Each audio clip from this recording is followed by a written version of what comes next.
Roberta Victor. She had been a prostitute starting at the age of 15. During the first 5 or 6 years, she worked as a high-priced call girl in Manhattan. Later, she was a streetwalker. You never used your own name in hustling. I used a different name practically every week. If you got busted, it was more difficult for them to find out who you really were. The role one plays when hustling has nothing to do with who you are. It's only fitting and proper you take another name. There were certain names that were in great demand. Every second hustler had the name Kim or Tracy or Stacy and a couple others that were in vogue. These were all young women from 17 to 25, and we picked these very non-ethnic oriented WASP names, rich names. A hustler is any woman in American society. I was the kind of hustler who received money for favors granted rather than the type of hustler who signs a lifetime contract for her trick. Or the kind of hustler who carefully reads women's magazines and learns what it is proper to give for each date, depending on how much money her date or trick spends on her. The favors I granted were not always sexual. When I was a call girl, men were not paying for sex. They were paying for something else. They were either paying to act out a fantasy, or they were paying for companionship, or they were paying to be seen with a well-dressed young woman, or they were paying for somebody to listen to them. They were paying for a lot of things. Some men were paying for sex that they felt was deviant. They were paying so that nobody would accuse them of being perverted or dirty or nasty. A large proportion of these guys asked things that were not at all deviant. Many of them wanted oral sex. They felt they couldn't ask their wives or girlfriends because they'd be repulsed. Many of them wanted somebody to talk dirty to them. Every good call girl in New York used to share her book, and we all knew the same tricks. We know a guy who used to lie in a coffin in the middle of his bedroom, and he would see the girl only once. He got his kicks when the door would be open, the lights would be out, and there would be candles in the living room, and all you could see was his coffin on wheels. As he walked into the living room, he'd suddenly sit up. Of course he screamed. He got his kicks when he screamed. Or the guy used at a table like the Last Supper and sat in a robe and sandals and wanted you to play Mary Magdalene. I was about 15, going on 16. I was sitting in a coffee shop in the village, and a friend of mine came by. She said, "I've got a cab waiting. Hurry up, you can make $50 in 20 minutes. Looking back, I wonder why I was so willing to run out of the coffee shop, get in a cab and turn a trick. It wasn't traumatic, because my training had been in how to be a hustler anyway. I learned it from the society around me, just as a woman. We're taught how to hustle, how to attract, hold a man, and give sexual favors in return. The language that you hear all the time. Don't sell yourself cheap. Hold out for the highest bidder. Is it proper to kiss a man good night on the first date? The implication is, it may not be proper on the first date, but if he takes you out to dinner on the second date, it's proper. If he brings you a bottle of perfume on the third date, you should let him touch you above the waist. And go on from there. It's a marketplace transaction. Somehow, I managed to absorb that when I was quite young. So it wasn't even a moment of truth when this woman came into the coffee shop and said, "Come on." I was back in 25 minutes and I felt no guilt.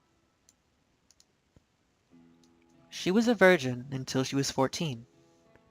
A jazz musician, with whom she had fallen in love, avoided her.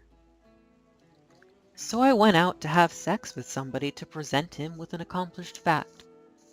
I found it non-pleasurable. I did a lot of sleeping around before I ever took money.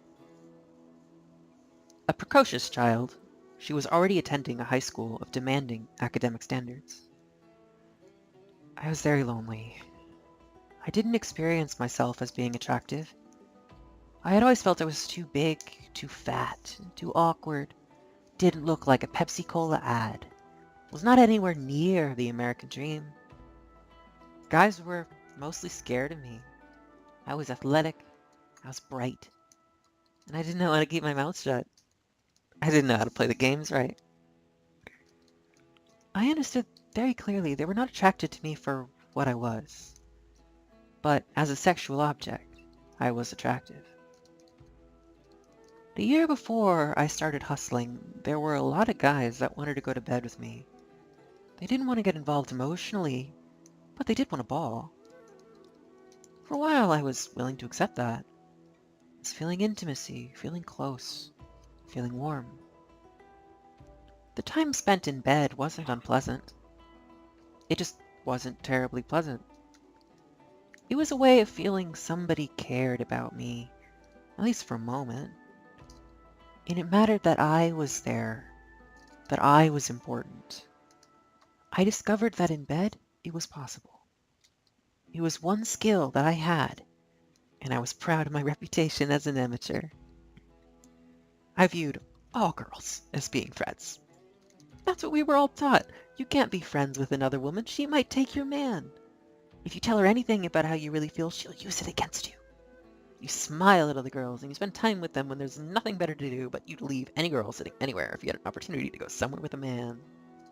Because the most important thing in life is the way men feel about you. How could you forget your first trick? We took a cab to Midtown Manhattan. We went to a penthouse. The guy up there was quite well known. What he really wanted to do was watch two women make love, and then he wanted to have sex with me. It was barely sex. He was almost finished by the time he started. He barely touched me, and we were finished. Of course, we faked it, the woman and me. The ethic was, you don't participate in a sexual act with another woman if a trick is watching. You always fake it. You're putting something over on him, and he's paying for something he didn't really get. That's the only way you can keep any sense of self-respect. The call girl ethic is very strong.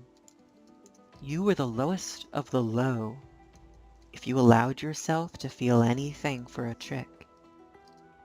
The bed puts you on their level. The way you maintain your integrity is by acting all the way through. It's not too far removed from what most American women do, which is to put on a big smile and act. It was a tremendous kick. Here I was doing absolutely nothing, feeling nothing, and in 20 minutes I was going to walk out with $50 in my pocket.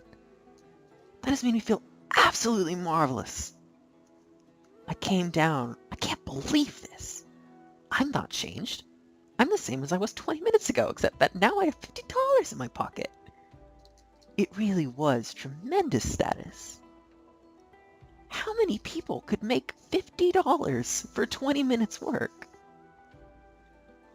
Folk worked for $80 take-home pay. I worked 20 minutes for $50 clear. No taxes, nothing.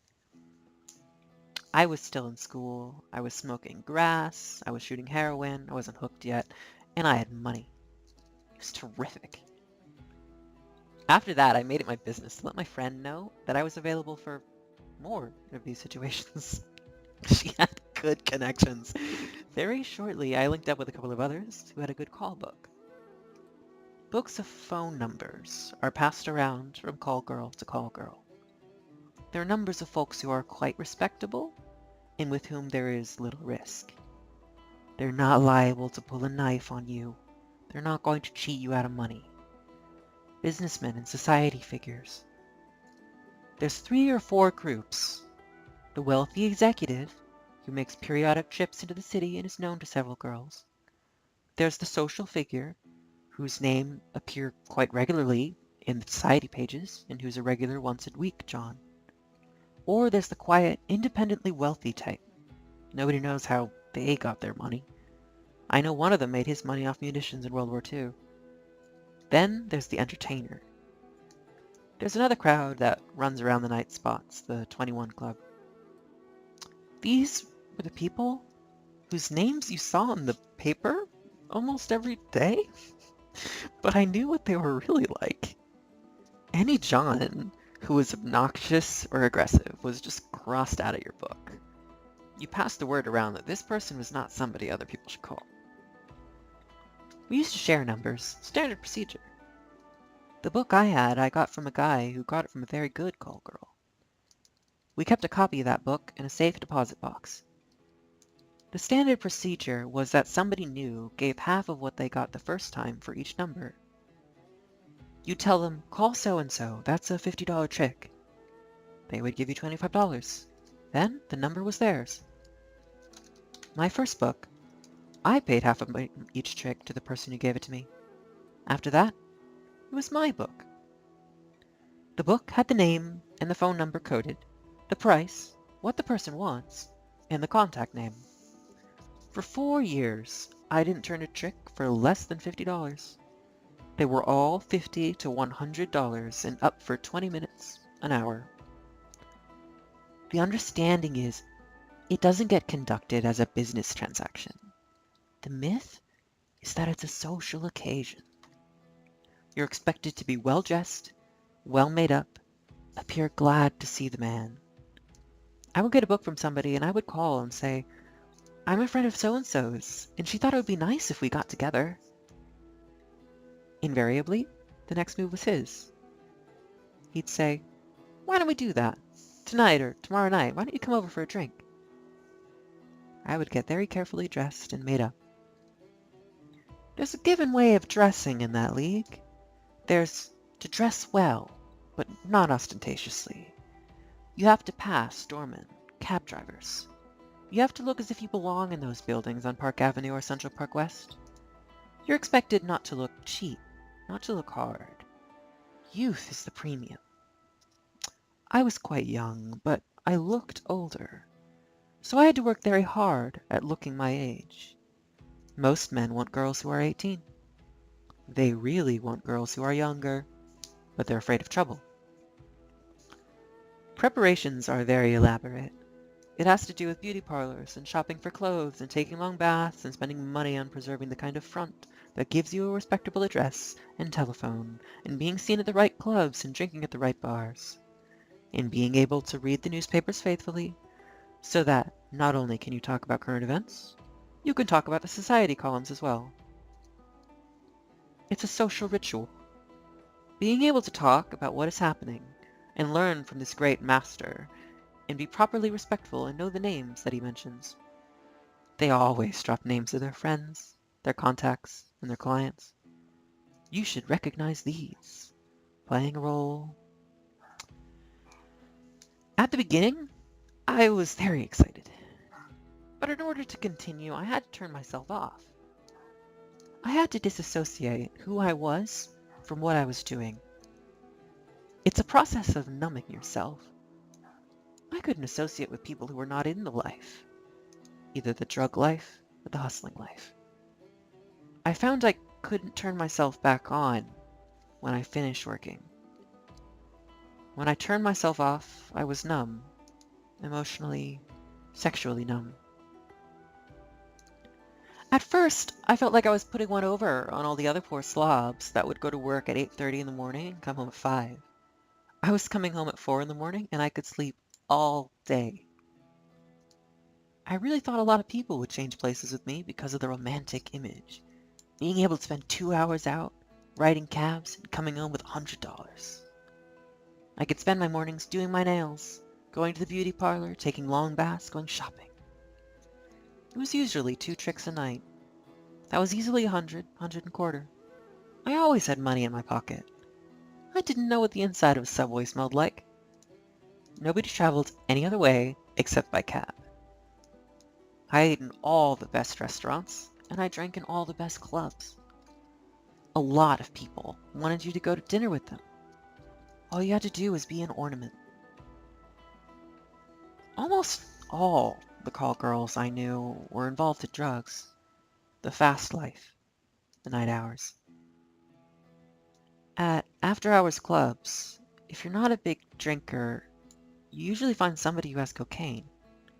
because that's the big drug in those places. You wake up at noon. There's not very much to do till 9 or 10 that night.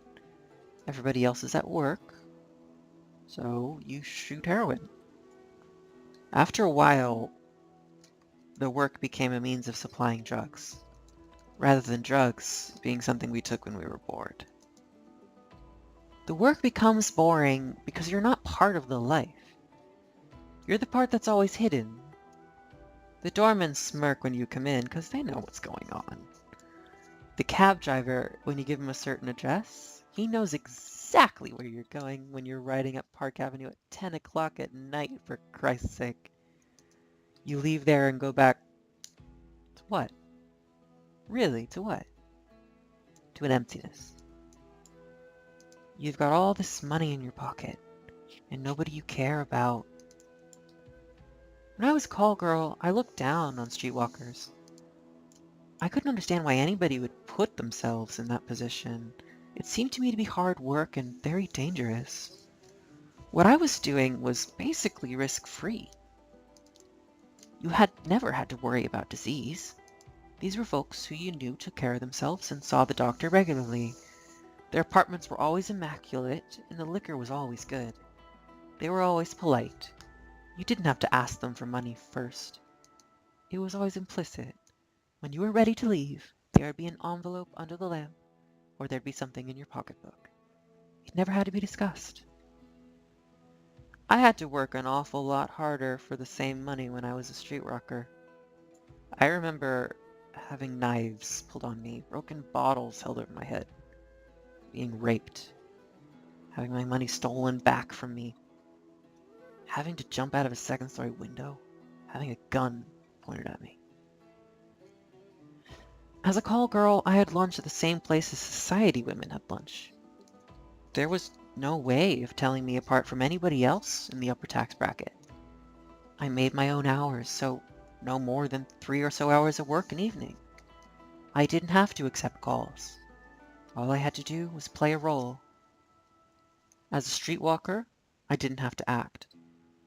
I let myself show the contempt I felt for the chicks. They weren't paying enough to make it worth performing for them. As a call girl, I pretended I enjoyed it sexually. You have to act as if you had an orgasm. As a streetwalker, I didn't. I used to lie there with my hands behind my head and do mathematics equations in my head or memorize the keyboard typewriter. It was strictly a transaction. No conversation, no acting, no myth around it, no romanticism. It was purely a business transaction. You always asked for your money in front. If you could get away without undressing totally, you did that. It's not too different than the distinction between an executive secretary and somebody in the typing pool. As an executive secretary, you really identify with your boss. When you're part of the typing pool, you're a body, you're hired labor, a set of hands on the typewriter. You have nothing to do with whoever is passing the work down to you. You do it as quickly as you can. What led you to the streets? My drug habit. It got a lot harder. I started looking bad. All my money was going for drugs. I didn't have any money to spend on keeping myself up and going to beauty parlors and having a decent address and telephone. If you can't keep yourself up, you can't call on your old tricks. You drop out of circulation. As a call girl, you have to maintain a whole image. The trick wants to know he can call you at a certain number and you have a stable address. You must look presentable, not like death on a soda cracker. I look terrible. When I hit the streets, I tried to stick to at least $20 and folks would laugh. I needed $100 a night to maintain a drug habit and keep a room somewhere. It meant turning 7 or 8 chicks a night. I was out on the street from 9 o'clock at night till 4 in the morning. I was taking subways and eating in hamburger stands. For the first time, I ran the risk of being busted. I was never arrested as a call girl. Every once in a while, a cop would get hold of somebody's book. They would call one of the girls and say, "I'm a friend of so-and-so's." They would try to trap them. I never took calls from people I didn't know. But on the streets, how do you know who you're going to pick up? As a call girl, Some of my tricks were upper echelon cops, not patrolmen, priests, financiers, garment industry folks, big timers. On the street, they ranged from junior executive types, blue-collar workers, upwardly striving postal workers, college kids, suburban white-collars who are in the city for their big night, restaurant workers. You walk a certain area, usually 5 or 6 blocks. It has a couple of restaurants, a couple of bars. There's the step in between, hanging out in a given bar where people come to you. I did that briefly. You'd walk very slowly. You'd stop and look in the window. Somebody would come up to you. There is a ritual here too. The law says in order to arrest a woman for prostitution, she has to mention money, and she has to tell you what she'll do for the money. We would keep within the letter of the law, even though the cops never did. Somebody would come up and say, "It's a nice night, isn't it?" "Yes." They'd say, "Are you busy?" I'd say, "Not particularly." "Would you like to come with me and have a drink?" You start walking and they say, "I have $15 or $12 and I'm very lonely." Something to preserve the myth. Then they want you to spell out exactly what you're willing to do for the money. I never approached anybody on the street. That was the ultimate risk.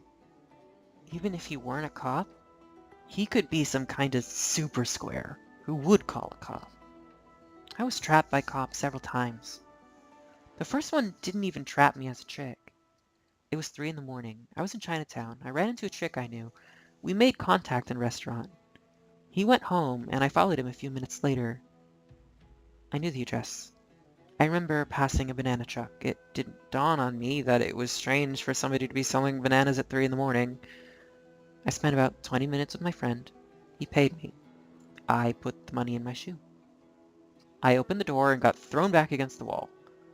The banana salesman was a Vice Squad cop. He'd stood on the garbage can, just peer in the window. I got 3 years for that one. I was underage. I was 4 months short of 21. They sent me to what was then called girls' term court. They wouldn't allow me a lawyer because I wasn't an adult, so it wasn't really a criminal charge. The judge said I was rehabilitatable. Instead of giving me 30 days, he gave me 3 years in the reformatory. It was very friendly of him. I was out on parole a couple of times before I'd get caught and sent back. I once really got trapped. It was about midnight, and a guy came down the street. He said he was a postal worker who just got off his shift. He told me how much money he had and what he wanted. I took him to my room. The cop isn't supposed to undress. If you can describe the color of his shorts, it's an invalid arrest. Not only did he show me the color of his shorts, he went to bed with me. Then he pulled a badge and a gun, and he busted me. He lied to me. He told me he was a narc and he didn't want to bust me for hustling. If I would tell him who was dealing in the neighborhood, he'd cut me loose. I lied to him, but he won. He got me to walk out of the building, past all my friends, and when we got to the car, he threw me in. It was great fun. I did time for that, close to 4 years. What's the status of the streetwalker in prison? It's fine. Everybody there had been hustling. It's status in reverse. Anybody who comes in saying things like they could never hustle is looked down on as being somewhat crazy. She speaks of a profound love she had for a woman whom she'd met in prison, of her nursing her lover after the woman had become blind. I was out of the country for a couple of years. I worked a house in Mexico. It had heavy velour curtains, a Mexican version of a French whorehouse. There was a reception area where the men would come and we'd parade in front of them. The Mexicans wanted American girls. The Americans wanted Mexican girls, so I didn't get any American tricks. I had to give a certain amount to the house for each trick I turned, and anything I negotiated over that amount was mine. It was far less than anything I had taken in the States. I was in great demand, even though I wasn't a blonde. A girlfriend of mine worked there 2 nights. She was Norwegian and very blonde. Every trick who came in wanted her. Her head couldn't handle it all. She quit after 2 nights, so I was the only American. That was really hard work. The Mexicans would play macho. American tricks will come as quickly as they can. Mexicans will hold back and make me work for my money. I swear to God, they were doing multiplication tables in their heads to keep from having an orgasm. I would use every trick I knew to get them to finish. It was crazy. I was teaching school at the same time. I used Alice in Wonderland as the text in my English class. During the day, I tutored English for 5th and 6th grade kids. In the evening, I worked in the call house. The junk down there was quite cheap and quite good. My habit was quite large. I loved dope more than anything else around. After a while, I couldn't differentiate between working and not working. All men were tricks. All relationships were acting. I was completely turned off. She quit shooting dope the moment she was slugged, brutally beaten by a dealer who wanted her. This was her revelatory experience. It was the final indignity. I'd had tricks pulling broken bottles on me. I'd been in razor fights, but nobody had ever hit me. It was a threat to her status. I was strong. I could handle myself. A tough broad. This was threatened, so... I can't talk for women who were involved with pimps. That was where I always drew the line. I always thought pimps were lower than pregnant cockroaches. I didn't want anything to do with them. I was involved from time to time with some men. They were either selling dope or stealing, but they were not depending on my income. Nor were they telling me to get my ass out on the street. I never supported a man. As a call girl, I got satisfaction, an unbelievable joy, perhaps perverted, in knowing what these reputable folks were really like. Being able to open a newspaper every morning, read about this pillar of society, and know what a pig he really was. The tremendous kick in knowing that I didn't feel anything, that I was acting, they weren't. It's sick, but no sicker than what every woman is taught, alright? I was in control with every one of those relationships. You're vulnerable if you allow yourself to be involved sexually. I wasn't. They were. I called it. Being able to manipulate somebody sexually, I could determine when I wanted that particular transaction to end. Because I could make the guy come. I could play all kinds of games. See? It's a tremendous sense of power. What I did was no different from what 99% of American women are taught to do. I took the money from under the lamp instead of in arpege. What would I do with $150 of arpege a week? You become your job. I became what I did. I became a hustler. I became cold. I became hard. I became turned off. I became numb. Even when I wasn't hustling, I was a hustler. I don't think it's terribly different from somebody who works on the assembly line 40 hours a week and comes home cut off, numb, dehumanized. People aren't built to switch on and off like water faucets.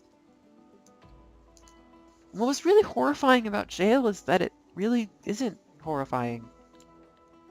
You adjust very easily. The same thing with hustling. It became my life. It was too much of an effort to try to make contact with another human being, to force myself to care, to feel. I didn't care about me.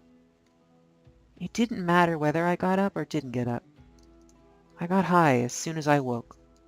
The first thing I'd reach for with my eyes half closed was my dope. I didn't like my work. It was messy. That was the biggest feeling about it. Here's all these guys slobbering over you all night long. I'm lying there, doing math, or conjugations, or Spanish poetry in my head, and they're slobbering. God.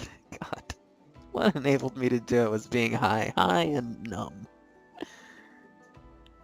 The overt hustling society is the microcosm of the rest of our society.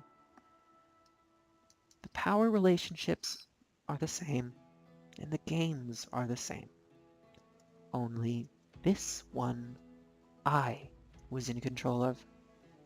The greater one, I wasn't. In the outside society, if I tried to be me, I wasn't in control of anything. As a bright, assertive woman, I had no power. As a cold, manipulative hustler, I had a lot. I knew I was playing a role.